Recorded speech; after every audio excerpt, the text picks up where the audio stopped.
Hello everyone and welcome to this explainer. I am absolutely thrilled to have you here with us today. If you've ever stopped to wonder exactly how a small, local company somehow transforms into a massive multinational empire, well, you are in exactly the right place. Think of our time together today as your ultimate survival guide, a definitive, step-by-step playbook for taking a business global.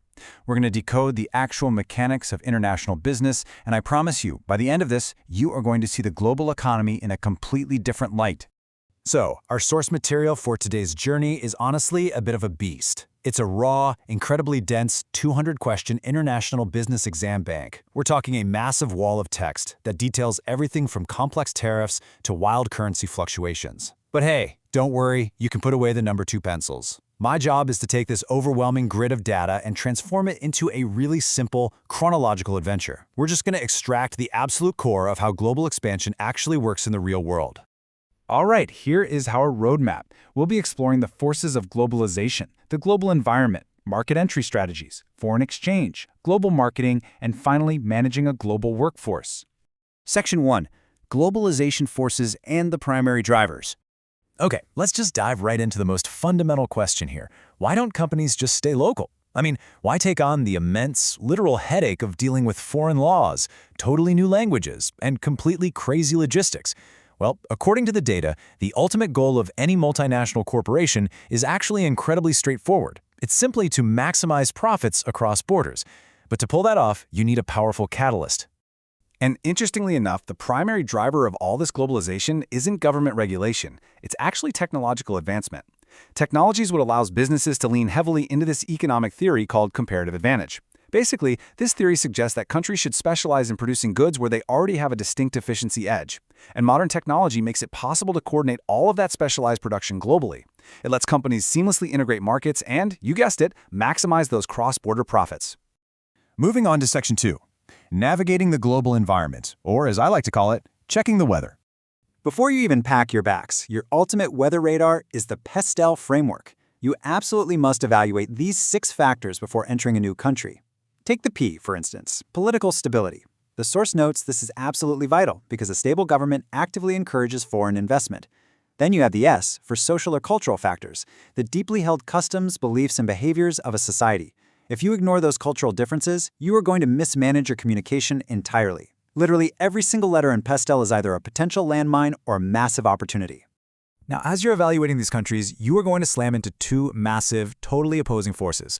On one side, you have free trade. This is where organizations like the WTO and agreements like NAFTA work super hard to reduce trade barriers and push economic integration. But on the exact opposite side, you have protectionism. That's where governments jump in to protect their own domestic industries by slapping on tariffs or restricting imports through quotas.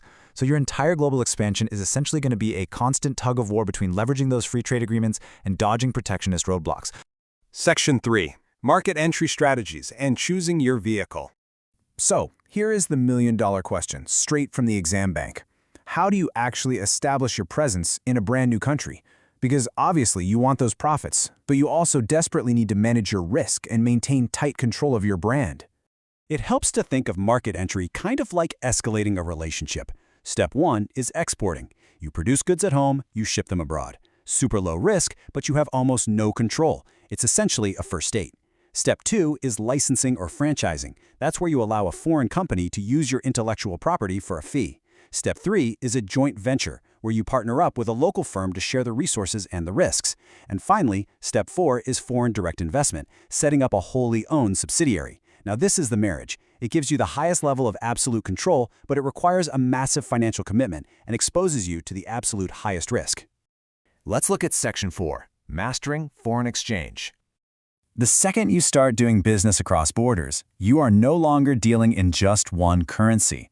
Suddenly, you are completely at the mercy of the foreign exchange market, a giant, complex system operating 24 hours a day. So, you have to ask yourself, what actually dictates how much your money is worth over there? Well, it really comes down to the specific exchange rate regime of the country you're in. You might be dealing with a floating exchange rate that's purely determined by the market forces of supply and demand, and it's heavily influenced by things like interest rates. In fact, the source points out that higher interest rates typically cause a currency to appreciate.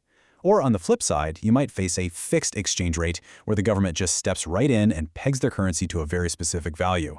Knowing exactly which system you're playing in is totally crucial for pricing your products and actually projecting your revenues. Because listen, if you don't understand the currency market, you can literally lose everything overnight.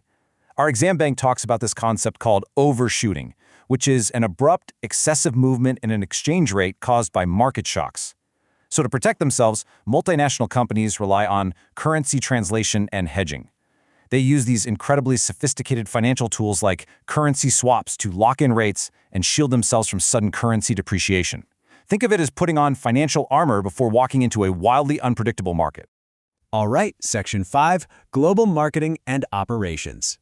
Every single global marketer out there faces this ultimate, classic dilemma. Do you go with global standardization? That means offering the exact same product and the exact same marketing worldwide so you can achieve massive economies of scale. Or do you choose localization?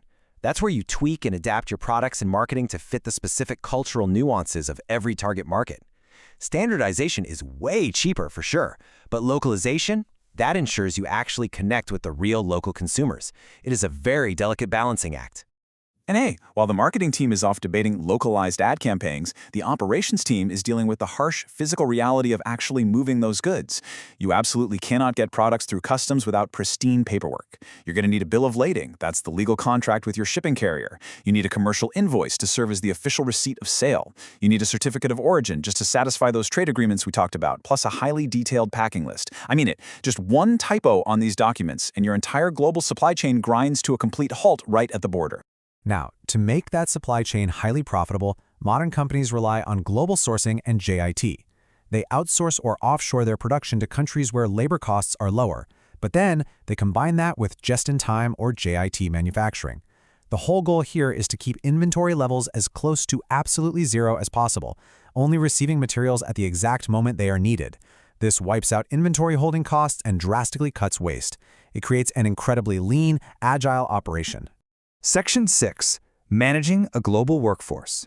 So, you got the strategy locked in. The supply chain is humming, and the marketing is perfectly tuned. But none of that matters without human beings. How do you actually lead a diverse, cross-cultural workforce that is thousands of miles away from your comfortable headquarters? Well, a lot of the time, companies turn to expatriation. They send a trusted manager from the home country over to a foreign subsidiary to transfer specific skills and company knowledge.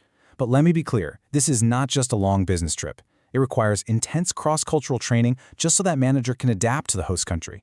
And here's the wild part. Companies almost always forget: repatriation. That is the incredibly difficult adjustment period when that expat manager finally comes back home. Navigating this whole human life cycle is honestly one of the absolute hardest challenges in all of international business. To support all those people, your company's actual internal architecture has to perfectly match your global strategy. If your main focus is local responsiveness, you might lean on a geographic area structure with totally decentralized decision-making. If you're going for standardization, you use a product division structure, tightly centralized right at headquarters. Or if you're bold and want the best of both worlds, you attempt the global matrix. That's a complex web where decision-making is shared between global product managers and local geographic managers. Bottom line, your structure dictates exactly how efficiently your people can operate. Which brings us right to our final thought. Today, we've seen the incredible, massive potential of tapping into comparative advantage, building global supply chains, and breaking into huge new markets. But we've also seen the staggering hurdles: protectionist tariffs, wildly volatile floating currencies, and the incredibly deep complexities of cross-cultural human management. So I'm going to leave you with this. Knowing everything you know now from our international business playbook, does that ultimate goal of maximizing profits across borders truly outweigh the daunting complexities of navigating all those cultural and political risks? Thank you so much for hanging out with me for this explainer, and I absolutely cannot wait to dive into our next topic with you.